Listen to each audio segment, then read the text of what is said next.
Jó capítulo de número 8, versículo de número 7, diz assim a palavra de Deus: o teu princípio, na verdade, terá sido pequeno, mas o teu último estado crescerá em extremo. Você crê que Deus ele tem poder para dentro desses 6 últimos meses do ano, até dezembro de 2031, te fazer crescer em todas as áreas da vida? Você crê que Deus tem o poder de fazer crescer você com abundância ao extremo? Você crê nesta palavra? Então vou reler o versículo de número 7, e você que crê vai repetir comigo após mim em bom tom e alta voz. Vamos lá? Eu leio e você repete em seguida. Vamos lá? O teu princípio, na verdade, terá sido pequeno, mas o teu último estado crescerá em extremo. Agora você vai trazer essa palavra para a sua vida. Você vai repetir comigo: o meu princípio pode ter sido pequeno, mas o meu Deus pode fazer o meu último estado crescer em extremo. Se você crê nisso, coloca a sua Bíblia sobre o teu assento agora, desocupe as suas mãos e vamos aplaudir ao Senhor e a sua palavra. Isso, mas aplauda glorificando aquele que vai te fazer crescer, aquele que vai te fazer prosperar em todas as áreas da vida. Exalte e glorifique o nome dele, Pai querido, Deus amado, todo-poderoso Senhor. A tua palavra vai ser agora ministrada. Ninguém nesta noite quer ouvir o homem falar, não, todos querem ouvir ao Senhor e a sua palavra. Então que eu diminua, que eu sume, que o Senhor cresça. Vem sobre a minha vida com teu poder e com teu espírito. Toma a boca do pregador, os lábios do mensageiro. Prepara cada mente, cada coração para receber a tua palavra, e envia a tua palavra com poder e autoridade, que ela vá e produza o resultado para o qual estará sendo enviada, em nome de Jesus, amém, e graças a Deus. Diga amém, diga graças a Deus. Pode tomar o seu assento, por gentileza, podei-vos assentar, mas preste bastante atenção naquilo que Deus irá falar aos nossos corações. Para tudo na vida existe um começo, um início, um princípio e até mesmo um pontapé inicial. E muitas das vezes esse início é algo que gera em nós uma expectativa, e é um momento muito especial e marcante, porque em muitos dos casos é a realização de um sonho, é uma conquista que alguém estava esperando há muito tempo. É um desejo que agora, depois de muito esforço, depois de muita dedicação, você está conseguindo conquistar. Então o início de um projeto, algo que você está conseguindo colocar em prática, é um momento que sempre marca as nossas vidas, é um momento sempre muito especial. Você quer ver só isso na prática? Quem aqui lembra quando você conseguiu conquistar o seu primeiro emprego? Quem lembra do seu primeiro emprego aí? Por que você lembra? Porque ficou marcado na sua vida, né? A primeira vez que você assinou a carteira. Pastor, faz tanto tempo. Na época que eu consegui meu primeiro emprego, nem existia esse negócio de transferência bancária, Pix, não. Naquela época o dinheiro era assim, ó, na mão, pastor, não era assim? Quem aqui recebeu muito dinheiro na mão, salário na mão? Como é que você ficou quando você foi empregado pela primeira vez? Quando você assinou a carteira pela primeira vez? Ou até mesmo quando você conseguiu comprar o seu primeiro automóvel, quando você comprou o seu primeiro carro? Você conquistou a sua primeira moto depois de batalhar e se esforçar bastante. Você que quando conseguiu sair do aluguel conquistou a sua primeira casa própria. Como é que você fica diante disso? Maravilhado, né? Você fica muito alegre, muito feliz, porque você projetou, você se esforçou, se dedicou e você conseguiu alcançar aquilo que desejava.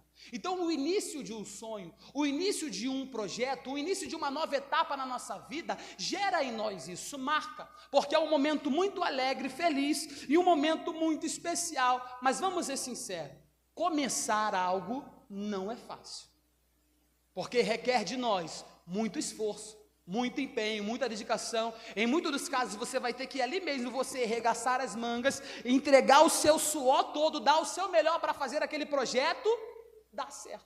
E na grande maioria dos casos, ninguém começa grande, muitas das vezes começa pequeno. Você pode ver, a maioria dessas empresas aí, Casas Bahia, Casa e Vídeo, Lojas Americanas, esses donos dessas empresas não começaram com 100 lojas das Casas Bahia, 100 das Lojas Americanas, não. Eles começaram muitas das vezes como? Pequenininho. com uma barraquinha. Quem aqui já ouviu a história do Silvio Santos? Alguém já ouviu a história do Silvio Santos? Sabe como é que ele começou a sua vida?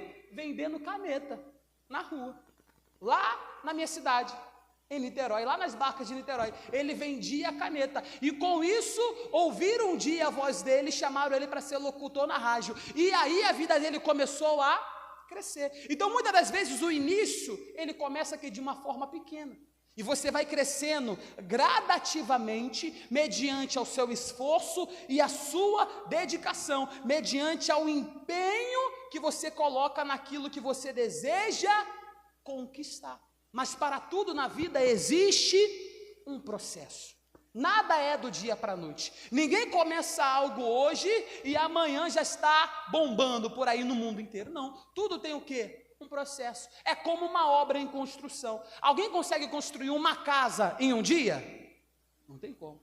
Tem como construir um prédio de 5, 10 andares em um dia? Não, existe o quê? Um passo a passo, um processo. Qual é o primeiro passo para quem deseja construir uma casa? É levantar uma parede? É fazer o quê primeiro? A fundação. Você cava, faz a fundação, faz o alicerce, prepara a estrutura, porque se a casa não tiver uma base sólida, não tiver uma estrutura, o que vai acontecer com o tempo? As paredes vão começar a rachar, vai começar a dar infiltração, as paredes vão começar a ficar mole e possivelmente aquela casa vai desabar, vai cair. Então existe um processo numa construção. Primeiro você faz a fundação, faz a base, o alicerce, prepara toda a estrutura, o terreno, depois você começa a levantar a alvenaria, levanta as paredes, divide o cômodo, bate a laje, aí você vai para a parte hidráulica, você vai para a elétrica, e por último de tudo você faz o quê? Os acabamentos, que aí você faz a pintura. Então existe um processo, e na nossa vida não é diferente. Sabe por quê? Deus está realizando em nós uma obra. Deus começou uma obra nas nossas vidas, e Ele é o mestre de obra que a cada dia está nos aperfeiçoando e nos moldando. Quem crê que Deus começou uma obra poderosa na sua vida? E a cada dia Deus está trabalhando nessa obra, Deus está dando o seu melhor para que um dia essa obra esteja completa. E não sou eu quem digo, é a palavra. Vai lá comigo em Filipenses, por gentileza, no capítulo de número 1. Carta de Paulo aos Filipenses, por favor. Capítulo de número 1, versículo de número 6. Olha o que Paulo ele vai dizer aos Filipenses. Filipenses capítulo de número 1, versículo de número 6, ele diz assim: tendo por certo isto, que aquele que em vós começou a boa obra, a aperfeiçoará até o dia de Jesus Cristo. Então diga comigo: Deus começou uma obra na minha vida. E nessa obra o que Deus está fazendo? Ele está aperfeiçoando. O que é aperfeiçoar? É melhorar, é mudar, é transformar. Então cada dia, através desse processo e dessa obra que Deus está fazendo em nós, Ele está nos tornando pessoas melhores. Ele está forjando o nosso caráter, Ele está limpando a nossa mente, e Ele está fazendo aquilo que lhe apraz em nossa vida, para que nós venhamos agradar ao seu coração. Quem aqui pode dizer: pastor, desde quando eu entreguei a minha vida para Cristo, eu nunca mais fui o mesmo que eu era no passado? Quem pode dizer isso? Que depois que você entregou a vida para Cristo, você nunca mais foi o mesmo. Por que você nunca mais foi o mesmo? Porque Deus está fazendo uma obra na sua vida. Tem pessoas que antes de entregarem a vida para Cristo, tinham vício da bebida. Outros fumavam, outros se prostituíam, outros mentiam, outros roubavam. E por que não faz mais? Porque Deus te libertou, e essa obra está te transformando e te aperfeiçoando a cada dia. Então Deus iniciou essa obra em nós. Só que você precisa entender que essa obra ainda não chegou ao fim. Essa obra ainda não terminou. A prova disso é que você está aqui comigo nesta noite. Porque se a obra tivesse terminado, Deus já teria te levado para a glória. Deus já havia te recolhido desta terra, mas porque você está aqui, isso significa que essa obra ainda está sendo aperfeiçoada. Então, se essa obra começou, mas não terminou, em que parte da obra nós estamos? No meio da obra, no processo de desenvolvimento e de construção, aonde Deus a cada dia está nos moldando e está nos transformando, até que um dia essa obra esteja completa. Mas para que essa obra esteja completa da forma que Deus deseja, é necessário passar por um processo. E o processo que nós estamos é no meio da obra. Sabe por quê? Muito se fala sobre o início e o fim, mas pouco se fala sobre o meio do processo. Mas eu preciso que você entenda algo nesta noite. O meio do processo, ele é muito mais importante do que o início. Porque o meio é o que vai definir aonde você vai chegar. O meio é o que vai definir o seu futuro. O meio é o que vai definir no final o resultado e o galardão que você vai receber. Sabe por quê? Tem muitas pessoas que começam muito bem, mas terminam muito mal. Tem muitas pessoas que começam muito mal, mas terminam muito bem. E por que uns começam bem e terminam mal, e outros começam mal e terminam bem? Por conta de decisões que são tomadas no meio do caminho, no meio do percurso que vai definir e apontar para o nosso futuro. Você já deve ter visto inúmeros casos de pessoas que começaram muito bem e terminaram mal. Eu vou te dar algum exemplo aqui para que você possa entender o raciocínio daquilo que eu estou te passando. A exemplo de um time de futebol. Para os homens que gostam de acompanhar o campeonato brasileiro, imagine que um time iniciou o campeonato ganhando as 10 primeiras partidas, só de goleada, ganhando todo mundo. Imagina que seu time é o Flamengo. Tem flamenguista aí? Quem é flamenguista aí? Glória a Deus. Tem vascaíno aí? Quem é vascaíno aí? Gente, tem mais vascaíno que flamenguista hoje. Deixa eu ver de novo. Não, calma aí. Quem é flamenguista aí? Levanta a mão aí. Só tem eu, meu amigo. Ah, apareceu mais um lá. Quem é vascaíno aí? Botafoguense? Tricolor? Quem não é nada? Isso aí faz parte. É assim a gente vive. Então, imagina que um time iniciou o campeonato ganhando as 10 primeiras partidas, goleando todo mundo, ganhando todo mundo. Só que a partir dessas 10 primeiras partidas, ele começa a perder os outros 28 jogos. Ele vai conseguir ganhar o campeonato assim? Não vai. Então, o que adiantou ele começar muito bem, mas no meio do caminho ir muito mal? Não fez ele ganhar o campeonato.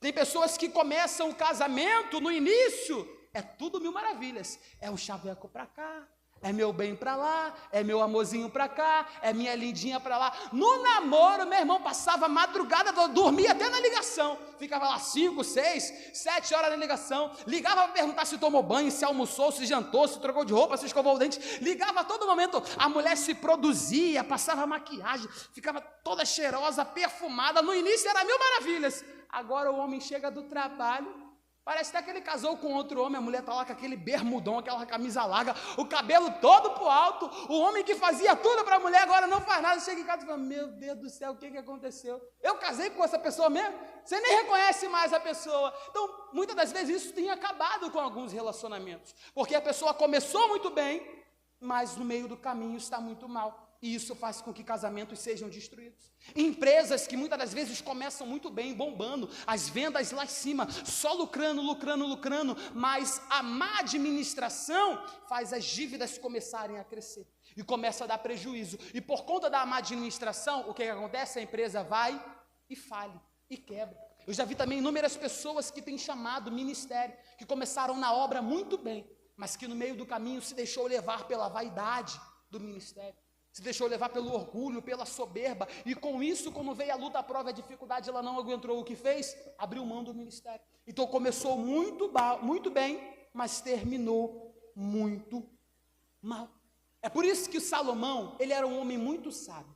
E olha o que ele vai dizer para nós. Vai lá comigo em Eclesiastes, capítulo de número 7, versículo de número 8.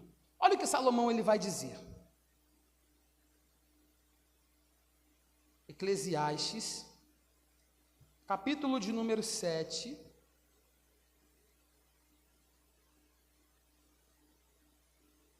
versículo de número 8. Ele diz assim, melhor é o fim das coisas do que o princípio delas. Melhor é o longânimo do que o altivo de coração. Porque Salomão, ele faz questão de dizer que melhor é o fim do que o início. É como se ele estivesse deixando bem claro para nós que não importa a maneira que você começa, não importa a forma pelo qual você inicia o projeto, não importa como você começou, o que vai valer de verdade é o resultado que você vai ter no final. É por isso que ele fala, melhor é o fim, porque é no fim que você vê a recompensa, é no fim que você vê o galardão. Então o que Salomão está dizendo não importa como você começou, mas o que importa é o fim, o fruto que você vai ter, porque o fim de algo é o que vai demonstrar a sua conquista. A exemplo do time de futebol que eu te mostrei, o time campeão, ele ganha o título na primeira rodada que ele levanta o troféu. Quando é que ele levanta o troféu? No fim do campeonato. Quando o campeonato está chegando ao término, porque no fim é que revela os verdadeiros campeões, os verdadeiros vitoriosos e vencedores. Então é por isso que Salomão diz, o que vale mesmo não é o início, o que vale mesmo não é o começo, a maneira pelo qual você inicia, mas o que importa é o fim, porque o fim vai mostrar se você é um vencedor de verdade ou não. O fim vai demonstrar a sua conquista e o galardão que você recebeu. Então aqui nós já começamos a ver que o que importa de verdade, o mais difícil, se assim posso dizer, não é começar, o mais difícil é permanecer, porque começar, se assim eu posso dizer, é muito fácil, porque quando você inicia um projeto, você está como? Alegre, você está feliz, você está eufórico, você está contente, a sua fé está lá em cima. Quando você inicia o projeto, meu irmão, nada te abala. Podem falar palavras contrárias, pode vir dificuldade, pode vir adversidade, pode vir tempestade, que você não se abala, porque a sua expectativa está lá em cima, a sua fé está lá em cima. Então começar é muito fácil, o difícil é permanecer crendo, o difícil é permanecer acreditando, se esforçando e dando o seu melhor. Tanto é que olha que o profeta Abacuque, ele vai orar ao Senhor no capítulo de número 3. Essa é uma das orações mais lindas da palavra de Deus. Particularmente dizendo, eu gosto muito desta oração do profeta Abacuque. Vai comigo lá. Abacuque, capítulo de número 3, versículo de número 2. Encontrou aí? Livro do profeta Abacuque, capítulo de número 3, versículo de número 2. Olha o que Abacuque ele vai dizer. Vamos ler o versículo 1 para dar o contexto? Oração do profeta Abacuque sobre forma de canto. Ele diz, ouvi, Senhor, a tua palavra e temi. E olha o que ele vai dizer, aviva, ó Senhor, a tua obra no meio dos anos a notifica, na ira, lembra-te da tua misericórdia. Por que o profeta Abacuque, ele vai orar ao Senhor pedindo para Deus avivar a obra, não no início, não no fim, mas no meio dos anos? Ele poderia falar, Deus, aviva a tua obra, coloca fé no nosso coração, nos fortalece no início da caminhada. Deus nos fortalece ao término da caminhada. Ele poderia falar para Deus enviar o avivamento no início ou no fim. Mas por que ele pede para enviar no meio? Porque muitas das vezes é no meio do caminho que nós estamos como? Cansados. É no meio do caminho que nós estamos desanimados. Depois de enfrentar tantas lutas, depois de passar por diversos desafios, depois de enfrentar tantas batalhas e dificuldades, Abacuque está falando, Deus, nós não queremos parar. Senhor, nós não queremos desistir. Pai, nós não queremos retroceder, mas sozinhos nós não iremos conseguir. Então, meu Deus, aviva a tua obra no meio dos anos.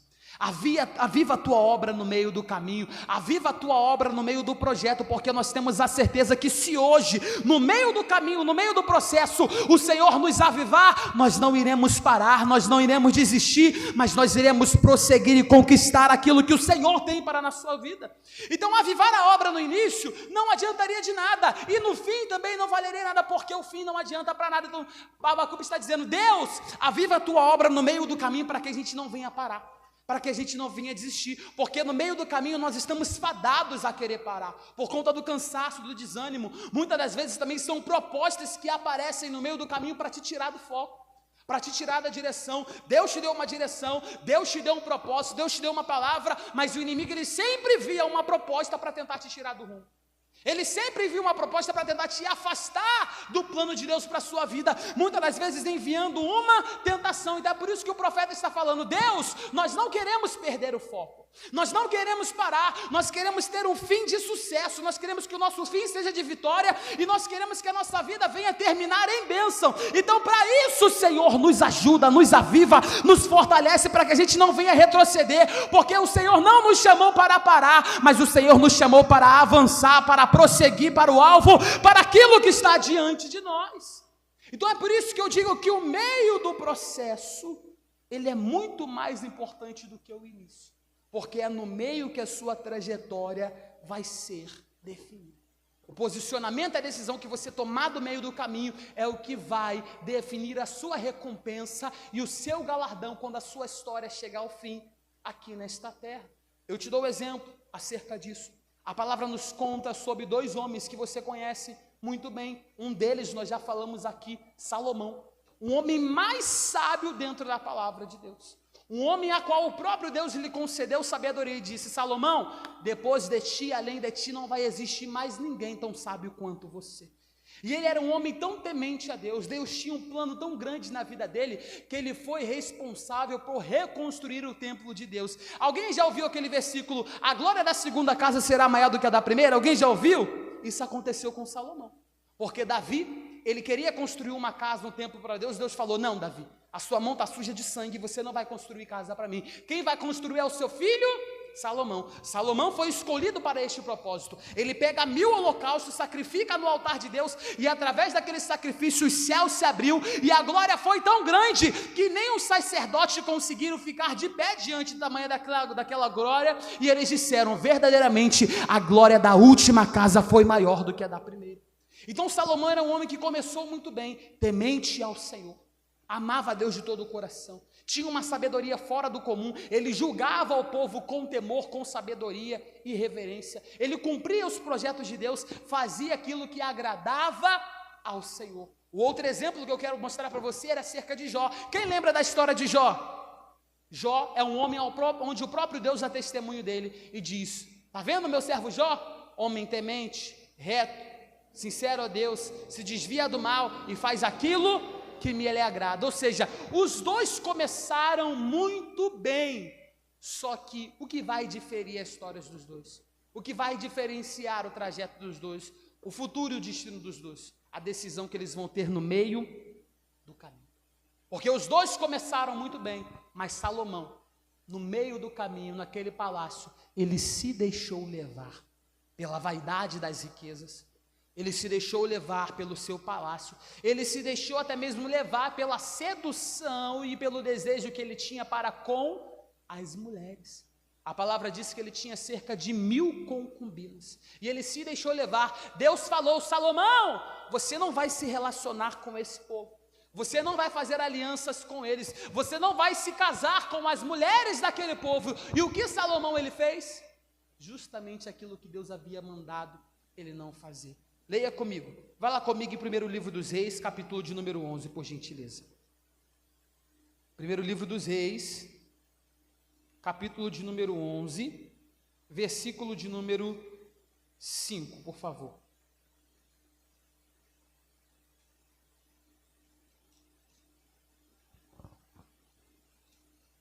Primeiro livro dos Reis, capítulo de número 11, versículo de número 5. Olha o que a palavra vai dizer: porque Salomão andou segundo em seguimento de Astarote, deusa dos Sidônios, e em seguimento de Milcom, a abominação dos amonitas. Assim fez Salomão o que era mal aos olhos do Senhor, e não perseverou em seguir ao Senhor como Davi, seu pai. Então edificou Salomão um altar a Quemos, a abominação dos moabitas, sobre o monte que está diante de Jerusalém, e a Maloque, a abominação dos filhos de Amon. E assim fez para com todas as suas mulheres estrangeiras, as quais queimavam incenso e sacrificava aos seus deuses, pelo que o Senhor se indignou contra Salomão, porquanto desviara o coração do Senhor, Deus de Israel, o qual 2 vezes lhe aparecera.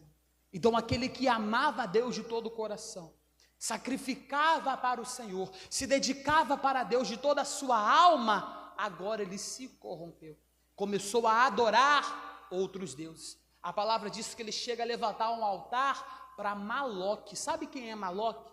Maloque, ele é um deus que era adorado através de sacrifício de crianças. Crianças que eram mortas, sacrificadas, que eram queimadas a fogo em sacrifício ao deus Moloque. Então olha que nível Salomão chegou. Aquele que sacrificava para Deus, os céus se abriram e a glória era derramada. Agora ele está sacrificando para falsos deuses, fazendo cultos que não agradam ao Senhor, sacrificando crianças a sangue frio. Ele se corrompeu e se deixou levar. A palavra diz que por conta do amor que ele tinha para com as mulheres que estavam com ele no seu palácio, ele começa a acender incensos para outros deuses, aonde a palavra diz que mediante a isso que aconteceu, Deus se indignou contra ele. Deus se chateou, Deus se irou contra ele e não quis mais saber de Salomão. Salomão, ele tinha tudo para dar certo. Deus concedeu ele toda a sabedoria, Deus concedeu ele toda a riqueza que havia na terra, mas mesmo no palácio, tendo tudo o que ele precisava, ele se corrompeu e fez aquilo que não agradava ao Senhor. Diferente de Jó, que tinha tudo na vida no início da história, só que de repente o que aconteceu? Caiu fogo do céu, destruiu a casa, os filhos morreram, perdeu todo o rebanho, perdeu todos os servos, perdeu toda a riqueza. Do dia para a noite ele ficou pobre, mas mesmo diante daquele deserto, mesmo diante de tudo aquilo, mesmo diante daquela prova, ele não fez como Salomão, mas ele permaneceu fiel ao Senhor, guardando a palavra no seu coração e fazendo aquilo que agradava a Deus. E qual foi o destino dos dois? Salomão, ele fez tudo aquilo que não agradava ao Senhor e foi rejeitado por Deus. Começou muito bem e terminou muito mal. Jó não. Jó começou muito bem. No meio do caminho ele teve um processo muito difícil, mas por conta do posicionamento que ele teve, ainda que no momento difícil, ele terminou muito melhor da maneira que ele havia começado, porque Deus retribuiu em dobro tudo aquilo que ele havia perdido. Deus, ele tornou ele um homem mais rico e mais próspero e mais abençoado, e liberou toda a sorte de bênção sobre a vida dele. Deus está te dizendo nesta noite, através do posicionamento que você terá, através da decisão que você vai tomar, eu vou te abençoar, vou honrar a sua vida, e eu vou multiplicar toda a sorte de bênção sobre você. Pode aplaudir bem forte o nome do Senhor. Mas o que vai definir o teu futuro, o que vai definir o fim da sua trajetória, é o posicionamento que você vai tomar hoje. Como é que começou o seu ano de 2026?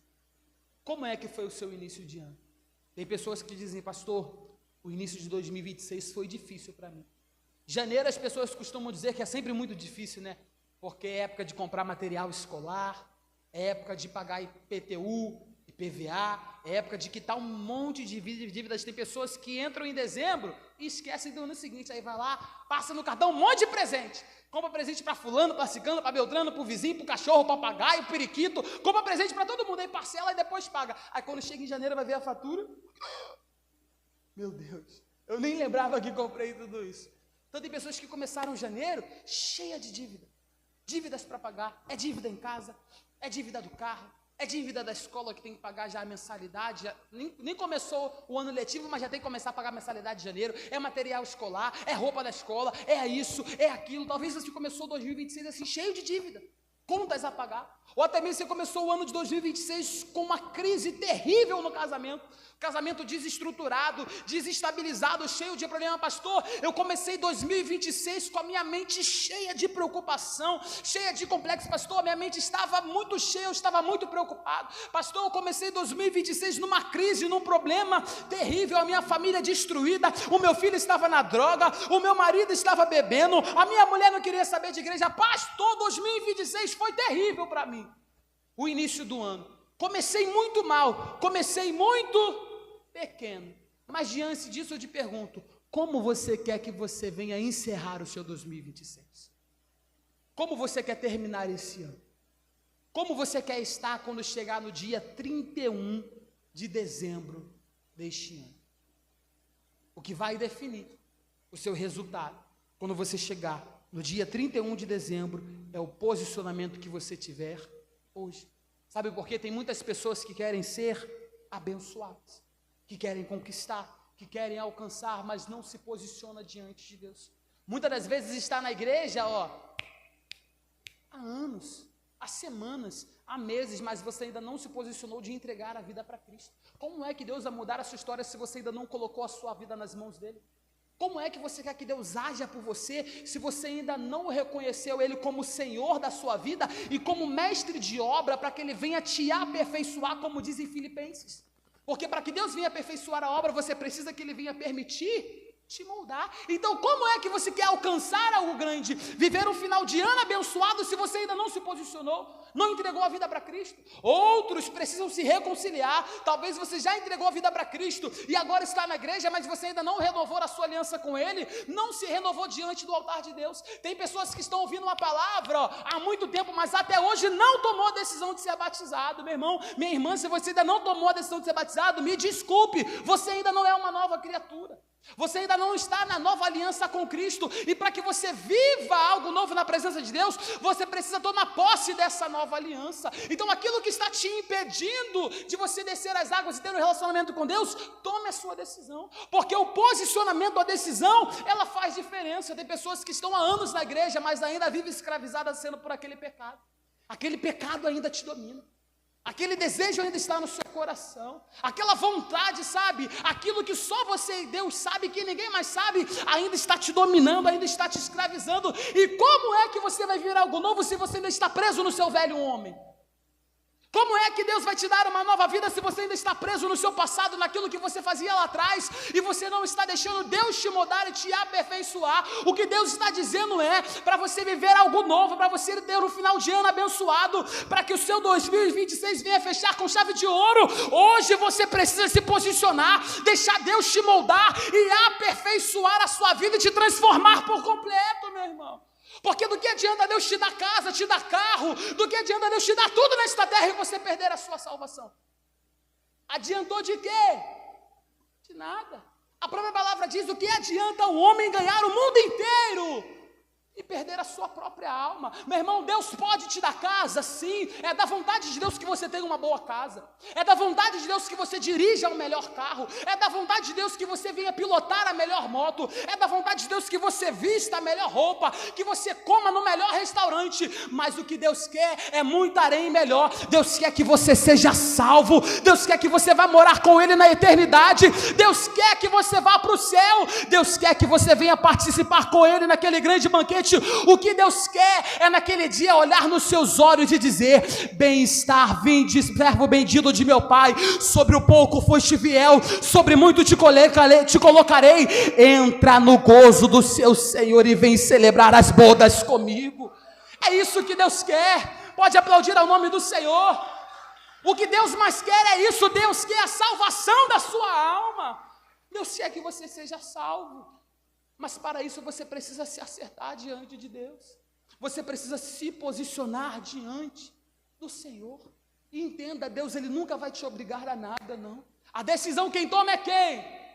É você. Assim como foi com os hebreus, assim é na nossa vida. Deus deu duas opções para aquele povo. Cabia a eles fazerem a melhor escolha e tomar a melhor decisão. Qual foi as opções que Deus deu para eles? Vai lá comigo em Deuteronômio, no capítulo de número 28, por favor. Já estou encerrando a mensagem. Deuteronômio, capítulo de número 28, versículo de número 1.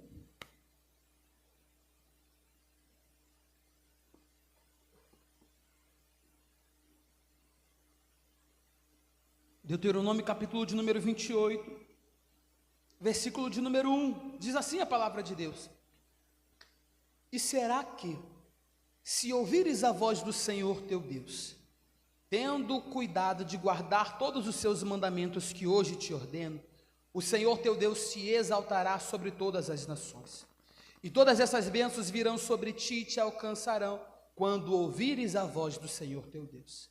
E bendito serás tu na cidade, e bendito serás no campo.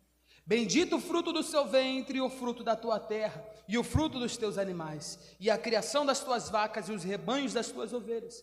Bendito o teu cesto e a tua amassadeira. Bendito serás ao entrares, e bendito serás ao saíres. O Senhor entregará os teus inimigos que se levantarem contra ti, ferindo diante de ti, se levantarem contra ti, diante de ti. Por um caminho sairão contra ti, mas por 7 caminhos fugirão diante de ti.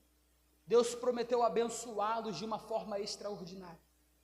Deus prometeu para eles que eles seriam benditos no campo, bendito na cidade. Tudo que eles iriam fazer iria prosperar, tudo que eles iriam fazer iria dar certo, que Deus iria dar o inimigo nas mãos dele, que os inimigos seriam derrotados. Mas para isso Deus impõe uma condição. Qual é a condição?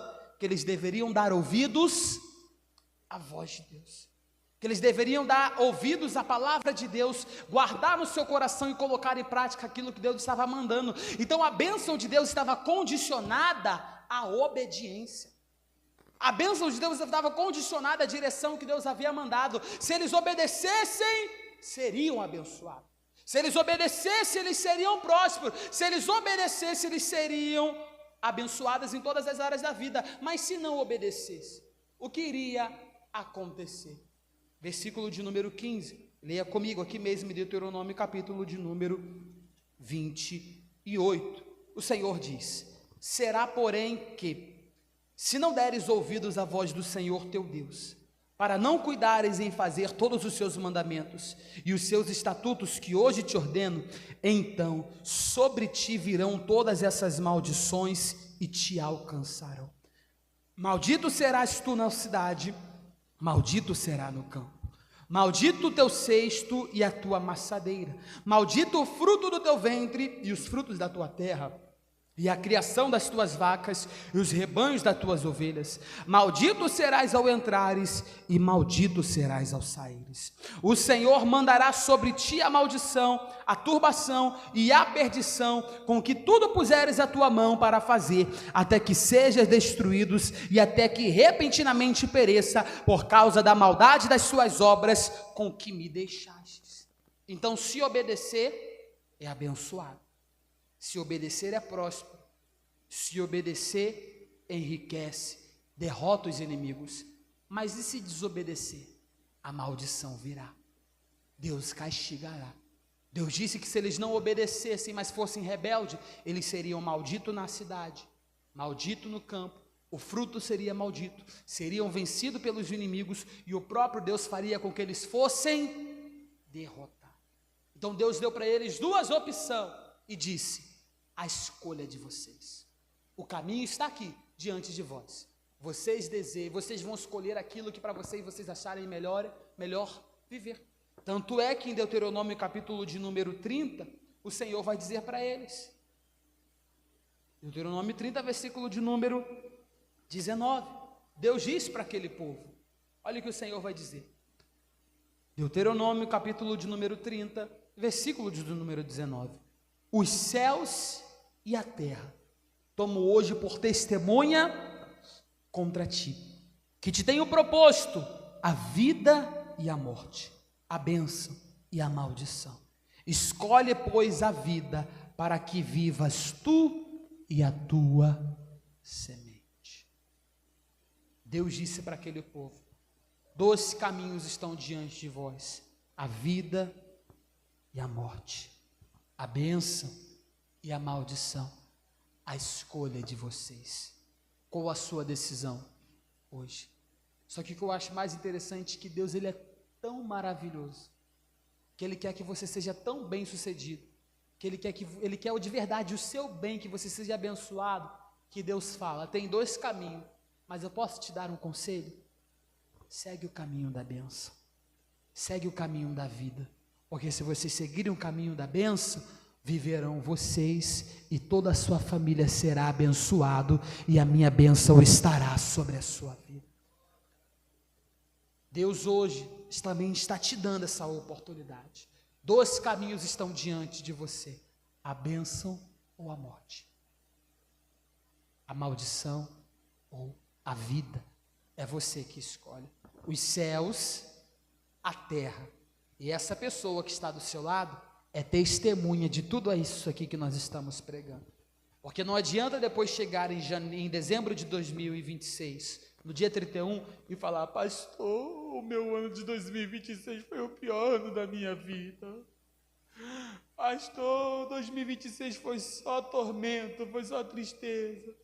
Pastor, 2026 as portas estavam fechadas, eu terminei, estou doente. Pastor, minha família está destruída, tudo está dando errado. Pastor, eu quero apagar 2026 da minha memória. Não adianta você chegar no final do ano se lamentando se você hoje não se posicionar diante de Deus. Porque o que vai definir se você vai ter no final de 2026 abençoado é o posicionamento que você tomar hoje.